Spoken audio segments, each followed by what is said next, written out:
Hello mga ka-trending, welcome back to ZK Trend.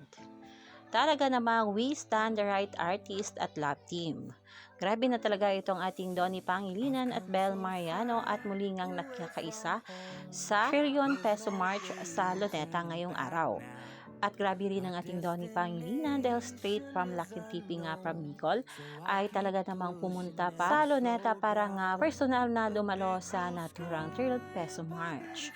Makikita nga dito nakasama ni Donnie Pangilinan, sina Vice Gandaan, Curtis Darn Espanto at marami pang ang ilang mga artista na dumalo nga sa naturang marcha. Muling tumindig si Donnie Pangilinan para sa pakikiisa sa lahat ng mamayang Pilipino laban nga sa korupsyon dito sa ating bansa. At makikita naman dito na kahit hindi nga pumunta si Bel Mariano ay talaga namang makikita sa kanyang IG story na palagi nga itong nagpo-post patungkol nga sa naturang marcha. At ayon pa nga dito kay Bel,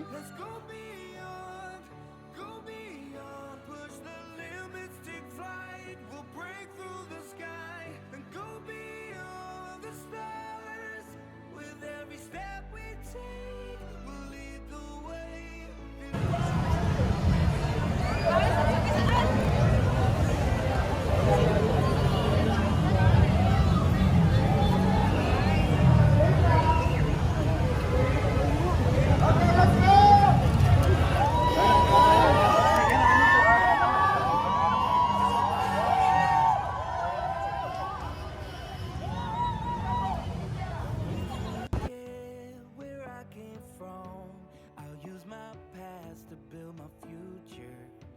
Keep moving forwards, go beyond what they thought possible. If I fall, then I'll get back up, try again, come back stronger.